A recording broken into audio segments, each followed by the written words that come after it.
দেখো বন্ধুরা, আমি এখন স্নান করে চলে এসেছি। তো সকাল সকাল স্নানটা করেছি। তো গতকাল একাদশী করেছিলাম, তার জন্য আজকে পালন করতে হবে, ঠাকুরকে জল দিতে হবে। তো ওই জন্য স্নান করে জল দিলাম। আর কাজ তো সারা হয়ে গেছে।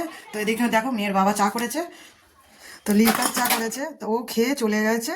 তো আমার আসতে দেরি হচ্ছিলো বলে আমাকেই করতে বললো। তো আমি বললাম যে আমি এখন ঠাকুরের জল দিইনি, স্নান করিনি। তো বলতে বললো তাহলে ঠিক আছে, আমি করে নিচ্ছি। তো ও করে খেয়ে চলে গেছে। তো খাওয়ার আগে আমি প্রথমে যে পালন করেছি সেই একাদশী, তার পালনটা ভাঙতে হবে, একাদশীটা ভাঙতে হবে। তার জন্য এই যে প্রসাদ, তুলসী পাতা, চিড়ে আছে, বাতাসা আছে, চাল আছে। তো এই প্রসাদটা খেয়ে তবে একাদশী আমারটা ভাঙবে।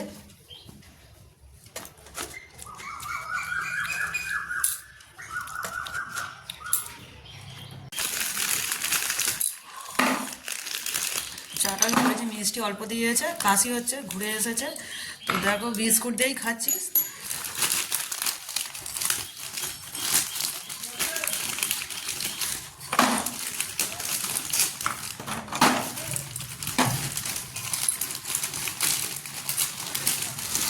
তারপর ওটাতে বিস্কুট শেষ হয়ে গেছে, তারপর বাবা বিস্কুটটা ঢেলে দিচ্ছে।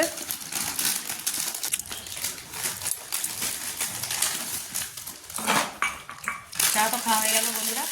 তো ওর বাবা যে যে খাবার নিয়ে এসেছে তা সবাইকে দিয়ে দেবো, বাড়ির সবাইকে দিয়ে দেবো। তা তোমাদের দেখাই কী কী এনে। তো এই খাবারগুলো গুছিয়ে বাড়ির সবাইকে দিয়ে দেবো। আগ্রার স্পেশাল খাবার এটা, ঠিক যেন মোরব্বা হয় সেইটা এইরকম বলছে, এটাই নাকি স্পেশাল ওখানকার মিষ্টি। আমাদের এখানে আরও বেশি স্পেশাল মিষ্টি আছে কলকাতাতে, কী বলো, তাই না?